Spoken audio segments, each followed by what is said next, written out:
Atenção, péssima notícia pro Palmeiras e pro Paulinho. Rapaziada, Abel Ferreira é cobrado por Galvão Bueno. A gente tem a situação do Corinthians. Não podemos esquecer do vexame do goleiro, do Cortinas também.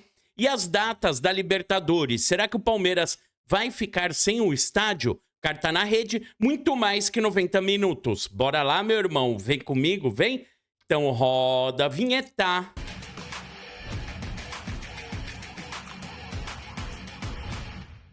Dale, dale, dale, porcada. Com vocês estão, rapaziada? Eu tô muito bem. E é com muita palestrinidade que a gente vem para mais um vídeo. Rapaziada, não esquece do seu like, hypar o vídeo pelo celular. Aparece logo após que você curtir. E também pense em ser membros aqui do canal, que é baratinho, baratinho. Bora, rapaziada! Vamos começar os nossos assuntos. Quero começar aqui falando do sorteio da Libertadores. Teve um sorteio, Palmeiras e Universitário, Universitário e Palmeiras, e as datas foram liberadas hoje. Dia 14/8, quinta-feira, às 9h30 da noite, Universitário e Palmeiras. E dia 21/8, rapaziada, quinta-feira, às 9h30, Palmeiras e Universitário. Só que tem um problema aí. Dia 23 vai ter show no Allianz Parque. E essa informação é importante porque a gente tem duas opções.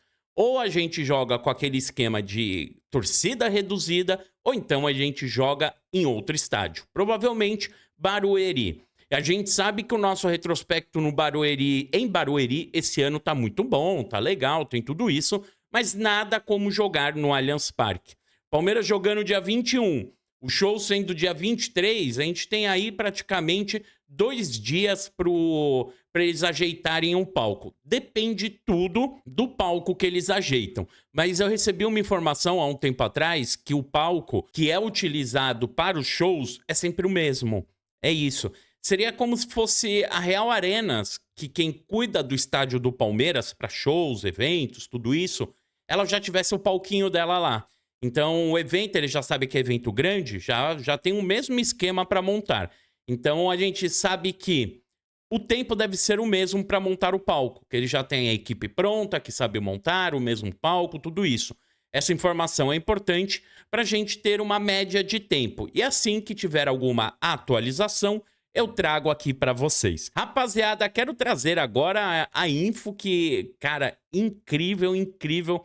Como o Corinthians é zoado. O Hugo Souza, que foi convocado para a seleção brasileira, goleiro do Corinthians, ele publicou uma foto preto e branco. É isso, uma foto preto e branco para não mostrar a camisa verde dele. Vocês acreditam? Cara, como pode? E eu já tinha achado essa notícia, eu falei, cara, isso daí é uma bagunça, né? Isso daí diz muito o que é o Corinthians. E em seguida, 10 minutos depois que eu tava lendo, que eu li essa notícia, tava preparando o vídeo, adivinha? Invasão dentro do Corinthians. Rapaziada, na parte social dos caras. E a torcida tomou conta por questão da má administração deles. E eu tava conversando com um amigo agora e ele tava me falando que a dívida dos caras tá gigantesca. Que não é 1,8 bi. Estão falando que é 1,8. Não, ele falou, cara, eu converso com pessoas próximas a gente do Corinthians, que eu conheço, que é amigo dele, e eles falaram que a situação tá em 2,5. Os caras, eles têm de juros aí 25% da renda. Então, 25% da renda de tudo que eles arrecadam é juros. É isso. Olha só que bagunça, cara. E a previsão de se fosse pagar isso daí, põe mais de 10 anos, né? E assim, pagar praticamente sem gastar com jogadores. Essa é a questão. E os caras já estão devendo o Depay, não pagaram a premiação dele de 4 milhões, estavam com problemas com Garro, com outros jogadores. Ih, rapaz, sei não, hein? A chapa pode esquentar pro lado deles, é isso que eu tô achando. É conforme eu digo sempre. Espero que piore. Rapaziada, agora eu queria falar do Galvão Bueno, que ele foi bem enfático aqui em questão daquele problema que teve com o cinegrafista, do Abel e o cinegrafista. Ele fala o seguinte, o rapaz está ali trabalhando, viu? O rapaz ali carrega um peso, e é verdade, essas câmeras são pesadas. Ele tem um risco com aquele equipamento que custa muito caro. Essas câmeras aí, cara, hoje em dia é 100 mil, 150... É um absurdo, né? Dependendo da câmera aí, passa disso.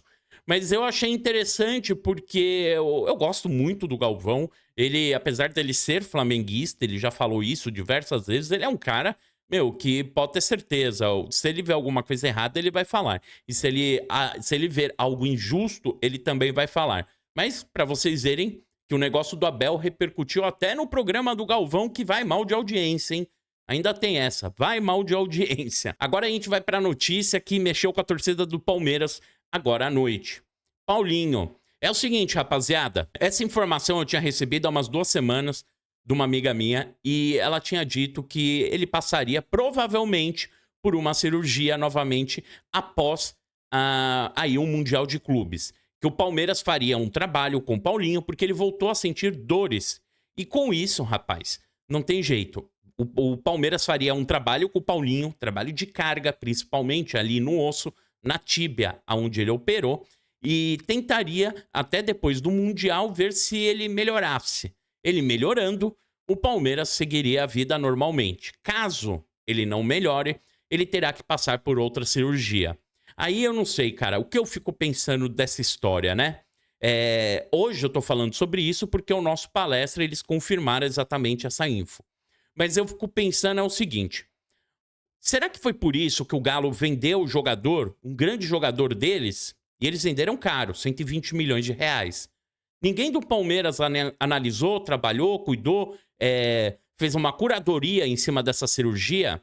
Fizeram análises depois, sei lá, cara, chamaram um médico, trouxesse um cara aí dos Estados Unidos para cuidar dele. Não teve esse trabalho, esse tato com ele? Porque o Paulinho foi operado no final de dezembro. E ele voltou aos campos, aos gramados, e teve sua estreia com o Palmeiras em abril. Então ele ficou aí praticamente 4 meses fazendo um tratamento, se cuidando para poder voltar, tudo isso. E a gente hoje ter a informação realmente confirmada que ele pode passar por outra cirurgia, eu percebo que é um pouco assim de... Cara, não olharam muito bem essa negociação. Ah, mas corria o risco, tá. Se corre o risco, o que fizeram em questão de contrato com o Galo? Ó, corre o risco, tal, se der errado. A gente precisa ter um resguardo aqui. Isso daí é importante pra gente também. E parece que isso não aconteceu. E se aconteceu, eles têm que vir e divulgarem. Porque a informação, finalmente hoje, ela foi jogada aos 4 ventos. Tá todo mundo comentando desse problema do Paulinho. É uma notícia ruim, porque é um jogador importantíssimo que não consegue jogar 90 minutos. O único jogo que ele entrou como titular acabou sendo, se eu não me engano, o jogo do São Paulo, contra o São Paulo, que ele foi bem, tudo isso, tal. Eu acho que a qualidade técnica do Paulinho não entra em jogo. Mas sim o físico e essa parte que o Palmeiras tem que cuidar, tem que ter esse tato. Se esse jogador passar por outra cirurgia e ficar mais 4 meses fora, cara, é um fiasco essa contratação. E 120 milhões é uma das maiores contratações do futebol brasileiro, junto com o Vitor Roque, e também uma das maiores do Palmeiras, obviamente. Tem que ser analisado. Por que venderam? O porquê que não deu certo a cirurgia? Porque se o cara tá sentindo dor, não deu certo. Aparentemente, todo mundo falava que era algo que não teria tantos problemas para ele retornar, que era realmente calcificar o osso, tudo isso, aquele trabalho em cima da perna do jogador. Agora a gente tem que cruzar os dedos aqui do outro lado e torcer pro Paulinho ficar 100%, porque ele não está. E eu já havia comentado com vocês aqui que realmente ele estava com algum problema. Não poderia confirmar que era exatamente isso, né? Tinha info, mas tinha que segurar um pouco. Mas hoje todo mundo já confirma que é isso. Tá aí, rapaziada. Tamo junto, pessoal. Muito obrigado pela sua audiência, pela sua paciência aí. Avante palestra!